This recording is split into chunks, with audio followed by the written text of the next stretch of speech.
Hello dear students, कैसे हो आप सब बच्चों। आई होप आप सब लोग अच्छे एंड हेल्दी होंगे। सो बच्चों, welcome back to your science class. In today's class we are going to start with a new chapter that is air and water. So बच्चों, सबसे पहले हम लोग पढ़ते हैं एयर एंड एटमॉस्फेयर के बारे में। तो बच्चों, हम लोग क्या विदाउट एयर कुछ मिनट्स के लिए भी जिंदा रह सकते हैं? नहीं, क्योंकि बच्चों हम लोगों को क्या चाहिए होता है? ऑक्सीजन, जो कि किसके अंदर होता है? एयर के अंदर। सो बच्चों, एयर जो है वो हम सबके आसपास प्रेजेंट है। हम उसको देख नहीं सकते बट हम उसको फील कर सकते हैं ना बच्चों। Thick layer of air that surrounds the earth, उसी को हम क्या बोलते हैं? एटमॉस्फेयर ना बच्चों। Several 100 kilometre thick above the earth, यानी कि ये एटमॉस्फेयर जो है वो कितना किलोमीटर्स अबव है अर्थ के? Several 100 kilometres above the earth atmosphere present है ना बच्चों। विदाउट एयर क्या कोई भी लाइफ पॉसिबल होने वाली है? नहीं। हम जैसे जैसे ऊपर जाते जाएंगे अमाउंट ऑफ एयर क्या होता जाएगा? डिक्रीज होता जाएगा। इसीलिए माउंटेनर्स क्या करते हैं? अपने साथ हमेशा ऑक्सीजन सिलेंडर्स को कैरी करते हैं ताकि वो हाई माउंटेन्स को क्लाइंब कर सके ना बच्चों। नेक्स्ट हमारे पास क्या है? Layers of atmosphere. हमारे एटमॉस्फेयर की सेवरल लेयर्स है। अब बच्चों, इस लेयर में कौन कौन आता है? Troposphere, stratosphere, mesosphere, thermosphere and exosphere ना बच्चों। ट्रोपोस्फेयर जो है वो अर्थ के सबसे नियरेस्ट है। ये कितने किलोमीटर तक होती है? 15 kilometre above the surface of earth ना बच्चों। जितने भी वेदर चेंजेस होते हैं वो सारे इसी लेयर में हो रहे होते हैं। एंड बच्चों, स्ट्रेटोस्फेयर जो है वो जस्ट अबव द ट्रोपोस्फेयर लाई करती है एंड ये 35 किलोमीटर्स थिक है। बच्चों, यहाँ पे जेट प्लेन्स जो है वो यूजुअली फ्लाई करते हैं। बियॉन्ड द स्ट्रेटोस्फेयर कौन सी लेयर होती है? मेसोस्फेयर। और यहाँ पे इन दिस लेयर टेम्परेचर जो है वो क्या करता है? फॉल कर जाता है ना बच्चों। इसीलिए हम इस लेयर को क्या बोलते हैं? Cold layer.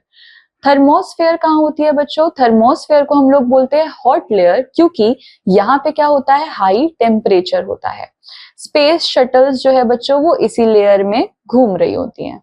देन बच्चों, एग्जॉस्फेयर क्या होता है? आउटर मोस्ट लेयर है हमारे एटमॉस्फेयर की, यानी कि यहाँ पे एयर कैसी होती है? काफी ज्यादा थिन होती है। एंड बच्चों, बियॉन्ड एग्जॉस्फेयर क्या है? एक वास्ट एम्प्टी स्पेस प्रेजेंट है, यानी कि यहाँ पे कोई भी एयर प्रेजेंट नहीं होगी ना बच्चों। Let's know about the importance of atmosphere.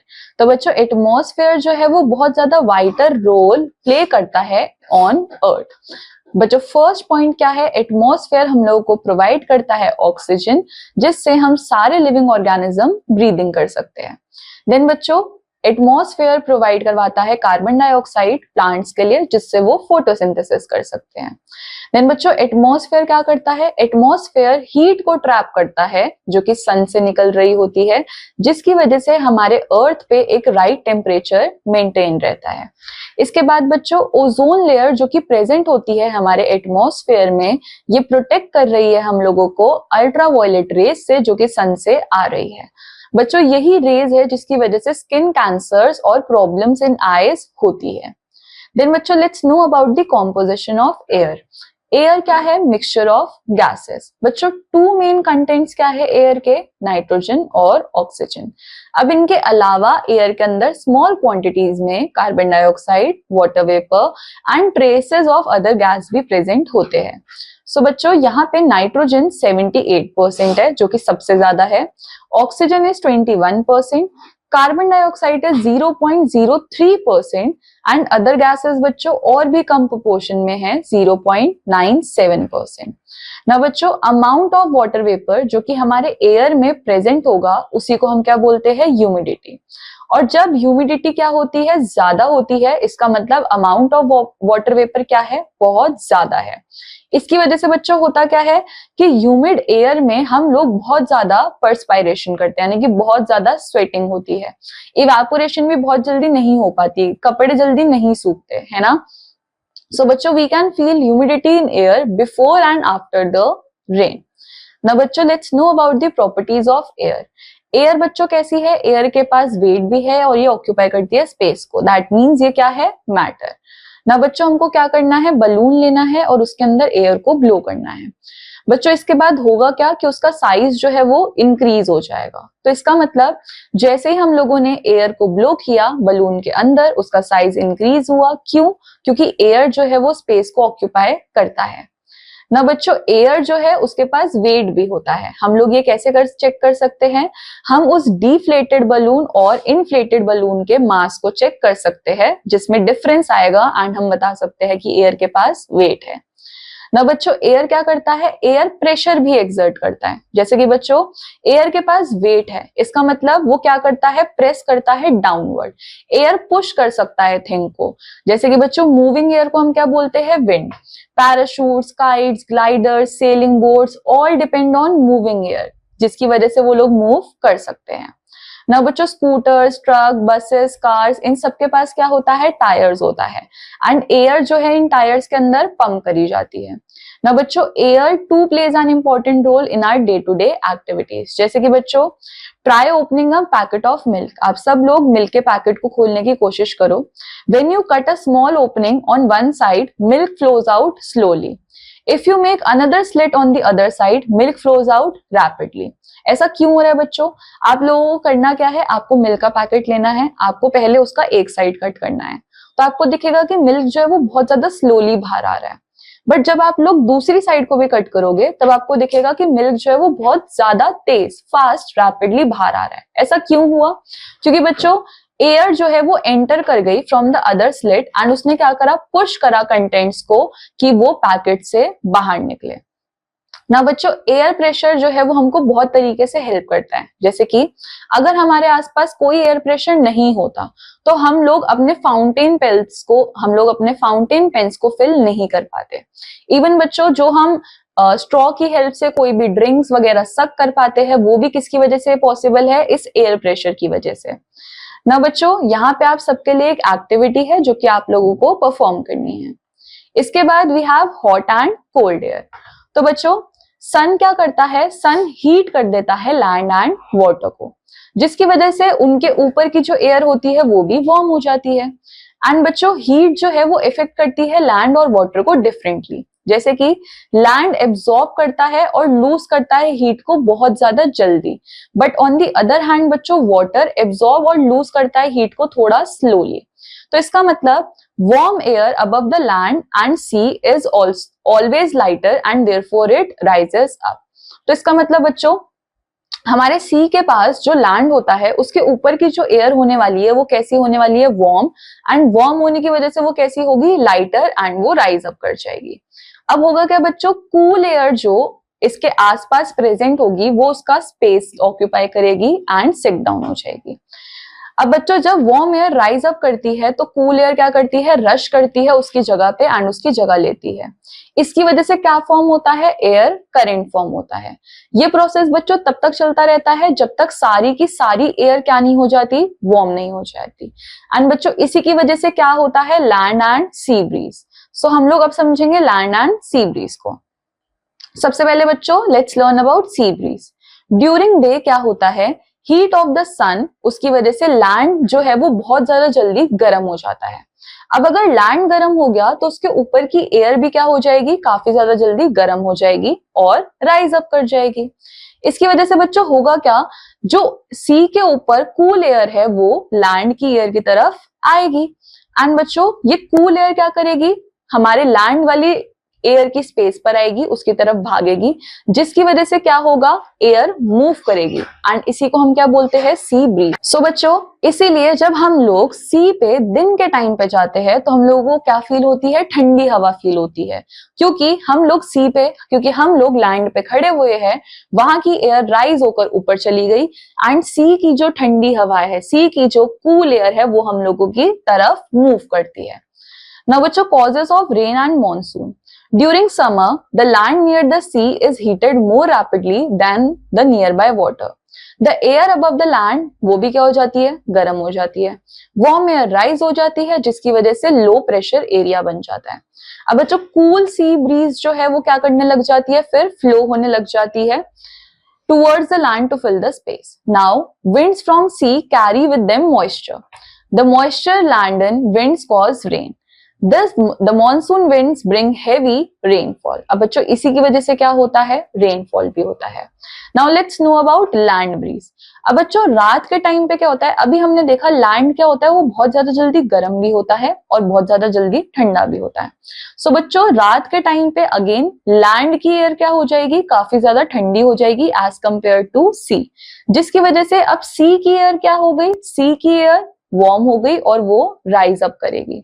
अब क्या होगा, लैंड की जो ठंडी हवा है वो सी का स्पेस लेने के लिए भागेगी, जिसकी वजह से क्या होगा बच्चों, यहाँ पे वार्मर एयर जो कि सी से है वो हमारी तरफ आएगी एंड हमारी तरफ की जो ठंडी हवा है वो सी की तरफ जाएगी. इसलिए क्या बोला जाता है कि रात को सी पे नहीं जाना चाहिए, रात को बीचेस पे नहीं जाना चाहिए, क्योंकि तब वहां पे क्या होती है, गर्म हवा चल रही होती है. एंड बच्चों इसी को हम लोग क्या बोलते हैं, लैंड ब्रीज. नाउ आप सबके पास एक एक्टिविटी है जो कि आप लोगों को परफॉर्म करनी है. देन बच्चों next we have ventilators in houses. So we need to get enough light and fresh air in our houses. Sunlight और फ्रेश एयर बच्चों क्या करते हैं, किल करते हैं जर्म्स को और हमारे हाउस को हेल्दी कंडीशन प्रोवाइड करते हैं. इसीलिए हम लोगों को हमारे घर के अंदर वेंटिलेशन रखनी चाहिए. सो वेंटिलेटर्स की वजह से फ्रेश एयर हमारे घर के अंदर आती है एंड फाउल एयर हमारे घर से बाहर जाती है. ना बच्चों वेंटिलेटर्स किस चीज के ऊपर वर्क करते हैं, प्रिंसिपल ऑफ एयर करंट्स के ऊपर, जो कि हम लोगों ने ऊपर पढ़ा.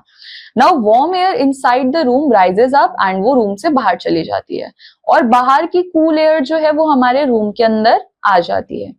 If we keep all doors and windows of our rooms closed, तो ventilators क्या करेंगे, ventilators allow the free circulation of air in the rooms. We need fresh air to breathe in and at the same time contaminated air have gases like carbon dioxide, carbon monoxide need to be rushed out. So बच्चों हमको हमारे घर के दरवाजे, खिड़कियां सब कुछ खुला रखना चाहिए जिससे फ्रेश एयर हमारे घर के अंदर आए एंड हमारे घर की कंटामिनेटेड एयर जिसके अंदर कार्बन डाइऑक्साइड, कार्बन मोनोऑक्साइड, काफी सारी चीजें होती है, वो हमारे घर से बाहर निकले. नाउ बच्चों let's know about water. Water क्या होता है, वाटर टेस्टलेस है, ओडरलेस है और कलरलेस सब्सटेंस है. हम खाली वाटर को फील कर सकते हैं और देख सकते हैं. नाउ बच्चों water, now a liquid that contains the dissolved material, उसको हम लोग क्या बोलते हैं, solution. Substance that is dissolved in liquid उसको बोलते हैं सॉल्यूट. एंड सब्सटेंस जो कि जनरली लिक्विड के अंदर डिसॉल्व हो रहा है उसको हम लोग क्या बोलते हैं, सॉल्वेंट. सो बच्चों शुगर जब वाटर के अंदर डिसॉल्व हुई तो सॉल्यूट होगा शुगर, सॉल्वेंट होगा water and sugar solution is solution. बच्चों यहाँ पे आप सबके लिए एक ट्रिक भी है कि जो सब्सटेंस हमारे पास ज्यादा क्वांटिटी में होता है उसको हम बोलते हैं वाटर. जैसे कि बच्चों वाटर और शुगर के केस में हमारे पास ज्यादा क्वांटिटी में क्या होगा, वाटर, तो उसको हम क्या बोलेंगे, सॉल्वेंट. एंड कम क्वांटिटी में बच्चों क्या होता है, शुगर, तो उसको हम बोलेंगे सॉल्यूट. ना बच्चों because of its property of dissolving solid, water को हम लोग यूज करते हैं एज अ सॉल्वेंट ताकि हम बहुत सारे सॉल्यूशंस को बना सके. जैसे कि बच्चों हम लोग solids, sugar, common salt, copper sulphate, potassium permanganate, glucose, इन सब को वाटर के अंदर डिसॉल्व करते हैं और ऐसे सब्सटेंसेस जो कि सॉल्यूबल हो जाते हैं उनको हम बोलते हैं सॉल्यूबल सब्सटेंसेस. अब बच्चों सब्सटेंसेस जैसे कि iron nail, would, sand, sawdust, clay, oil wax, ये सब पानी के अंदर डिसॉल्व नहीं होंगे तो इनको हम बोलेंगे इनसॉल्यूबल सब्सटेंसेस. देन बच्चों इनसॉल्यूबल सब्सटेंसेस क्या करते हैं, या तो वो सिंक करते हैं या फिर वो फ्लोट करते हैं. नाउ अगर हम फेदर को थ्रो करेंगे रिवर के अंदर तो हमको क्या दिखेगा कि वो सरफेस ऑफ वाटर पे ही रहेगा और फ्लो करता रहेगा. बट बच्चों अगर हम वुडन प्लैंक को थ्रो करें रिवर के अंदर तो क्या होगा, वो भी सरफेस ऑफ वाटर पे रहेगा. एंड इसी फिनोमिना को, जिसमें हमारे ऑब्जेक्ट्स जो है वो सरफेस ऑफ वाटर पे ही रहते हैं, उसी फिनोमिना को हम क्या बोलते हैं, फ्लोटेशन. नाउ बच्चों यहाँ पे कुछ क्वेश्चंस है जिसके आपको आंसर करने हैं. Now let's no impurities in water. तो बच्चों वाटर जो कि मेनली कहाँ से आता है, रिवर, पॉन्ड्स, लेक्स, वेल्स, इनके अंदर यूजुअली क्या प्रेजेंट होता है, सैंड, डर्ट, मड, जम्स, जिसकी वजह से वो पानी पीने लायक नहीं होता. सो ये जो सब्सटेंसेस पानी के अंदर प्रेजेंट है इन्हीं को हम क्या बोलते हैं, इम्प्योरिटीज. ना बच्चों इम्प्योरिटीज दो तरीके की होती है. सॉल्युबल इम्प्योरिटीज जो कि पानी के अंदर डिसॉल्व हो जाती है जैसे कि सॉल्ट, और बच्चों कुछ होती है इनसॉल्युबल इम्प्योरिटीज जो कि पानी के अंदर डिसॉल्व नहीं होती, जैसे कि सैंड और जर्म्स। सो बच्चों इनसॉल्युबल इम्प्योरिटीज को हम लोग क्या कर सकते हैं, सेपरेट आउट कर सकते हैं डिफरेंट डिफरेंट मेथड से। सो बच्चों अब हम सीखेंगे separation of insoluble properties from water. सबसे पहले हमारे पास क्या आता है, सेडिमेंटेशन। अब इस मेथड में क्या होता है बच्चों, वाटर को अलाउ किया जाता है कि वो थोड़ी देर तक अनडिस्टर्ब्ड रहे, कुछ घंटे तक के लिए हम कंटेनर के अंदर वाटर को बिल्कुल भी हिलाते नहीं है। By the end of this time हमको क्या दिखता है कि इनसॉल्युबल इम्प्योरिटीज जो है वो सब नीचे सेटल डाउन हो चुकी है। अब इसी इनसॉल्युबल इम्प्योरिटीज को जो कि नीचे सेटल हो गई है, इसको हम बोलते हैं सेडिमेंट्स, और इस प्रोसेस को हम क्या बोलते हैं, सेडिमेंटेशन। बच्चों यहाँ पे डायग्राम में आप लोग देखो, हमारे पास एक मडी वाटर है, देन हम लोगों ने क्या करा, हमने इसको अलाउ कर दिया कि वो वाटर जो है वो अनडिस्टर्ब्ड रहे थोड़ी देर के लिए। अब हमको यहाँ पे दिख रहा है कि जितने भी सेडिमेंट्स है वो नीचे सेटल डाउन हो गए हैं। थर्ड स्टेप में हम लोग क्या कर रहे हैं, हम लोगों ने वाटर को एक दूसरे कंटेनर में पोर कर दिया। उसके बाद हम लोगों ने क्या किया, हम लोगों ने फिल्ट्रेशन किया, एंड देन हमने लास्ट में क्या कर दिया, बॉइलिंग कर दिया, और हमारा वाटर जो है वो प्योर हो गया। ना बच्चों क्या आप लोगों को पता है कि रेट ऑफ सेडिमेंटेशन को हम लोग इंप्रूव कर सकते हैं बाय एडिंग स्पेशल केमिकल्स जैसे कि एलम। तो बच्चों हम लोगों ने जो ऊपर सेडिमेंटेशन किया, इसको हम और ज्यादा इंप्रूव कर सकते हैं। कैसे, अगर मैं इसके अंदर कुछ केमिकल सब्सटेंसेस डाल दूं जैसे कि एलम, तो ये सेडिमेंटेशन और भी अच्छे तरीके से हो सकता है। देन बच्चों नेक्स्ट वी हैव डीकैंटेशन। नाउ बच्चों this consist of slowly pouring the clean water at the top into the another vessel, जो कि मैंने आप लोगों को बताया। अब इससे क्या होगा कि सेडिमेंट्स जो है वो पीछे रह जाएंगे। डीकैंटेशन ऑलवेज फॉलोज सेडिमेंटेशन। बच्चों डीकैंटेशन हमेशा कब हो सकता है, सेडिमेंटेशन के बाद। हम डीकैंटेशन को सेडिमेंटेशन से पहले नहीं कर सकते। ना बच्चों नेक्स्ट इज फिल्ट्रेशन। बच्चों इनसॉल्युबल इम्प्योरिटीज को हम लोग रिमूव कर सकते हैं, कैसे, by passing impure water through a filter paper. जैसे कि बच्चों हमने यहाँ पे क्या लगा रखा है, एक फिल्टर पेपर लगा रखा है, और यहाँ से हम लोगों ने वाटर को पास किया, तो जितना भी हमारा इनसॉल्युबल इम्प्योरिटीज होगा, जैसे कि सैंड हो सकता है, कोई सॉइल हो सकता है, रॉक हो सकता है, वो सब इस फिल्टर पेपर पे सेपरेट आउट हो जाएगा। Now बच्चों a circular filter paper is taken and folded twice to make a cone. This paper cone is kept inside a funnel. बच्चों इस funnel के अंदर रखा जाता है इस filter paper को, and then a beaker is kept below the funnel and mixture is poured into the funnel. Sand is बच्चों ये sand जो है वो कहाँ पे रह जाएगी, इस filter paper पे रह जाएगी, and इस तरीके से clean water जो है वो हमको मिल जाएगा। ना बच्चों do you no fine cotton clothes वो भी किसकी तरह बिहेव करते हैं, फिल्टर की तरह। क्यों, क्योंकि उनके पास बहुत छोटी छोटी ओपनिंग्स होती है जहां से खाली वाटर पास हो सकता है, बट कोई भी लार्ज पार्टिकल्स पास नहीं हो सकता। देन बच्चों next technique we have evaporation. Evaporation में बच्चों क्या होता है, जो भी सॉल्युबल इम्प्योरिटीज होती है उनको हम रिमूव कर सकते हैं बाय हीटिंग द वाटर। इसी प्रोसेस को हम बोलते हैं इवेपोरेशन। बच्चों यहाँ पे आपके लिए एक एक्टिविटी है जो कि आप सबको परफॉर्म करनी है। देन बच्चों नेक्स्ट वी हैव डिस्टिलेशन।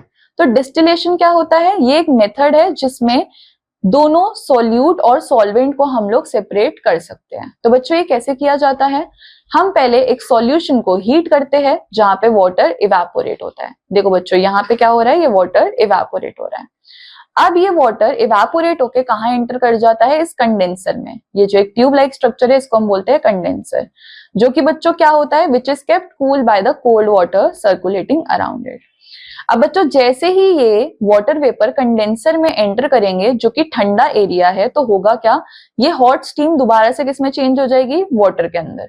और अब यहाँ पे हम लोग इस प्योर वाटर को क्या कर सकते हैं, कलेक्ट कर सकते हैं, क्योंकि अब यहाँ पे कोई भी इम्प्योरिटीज नहीं होगी। इसी वाटर को बच्चों हम क्या बोलते हैं, डिस्टिल्ड वाटर। एंड बच्चों सॉल्यूट जो है वो इस फ्लास्क के अंदर पीछे रह जाता है। नाउ बच्चों do you know distilled water को यूज किया जाता है व्हीकल बैटरीज में, मेडिसिन में और साइंस एक्सपेरिमेंट्स में। देन बच्चों next we have purifying drinking water. तो बच्चों वाटर को हम लोगों को प्योरीफाई करना चाहिए बिफोर ड्रिंकिंग, क्योंकि वाटर के अंदर जर्म्स हो सकते हैं जो कि डिजीज कॉज कर सकते हैं। तो बच्चों वाटर को प्योरीफाई करने के कुछ वेज है हमारे पास। First is water filter separate the impurities from water, leaving behind the clean water.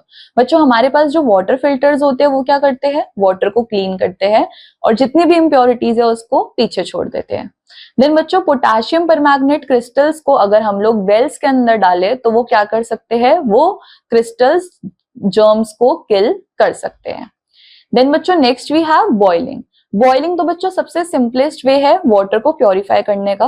अगर हम वाटर को 10 to 15 मिनट्स बॉइल करते हैं तो उसके अंदर जो जर्म्स प्रेजेंट होते हैं वो मर जाते हैं. सो इस तरीके से हम लोग क्लीन वाटर ले सकते हैं. देन बच्चों और क्या कर सकते हैं, हम लोग वाटर के अंदर क्लोरीन को डाल सकते हैं.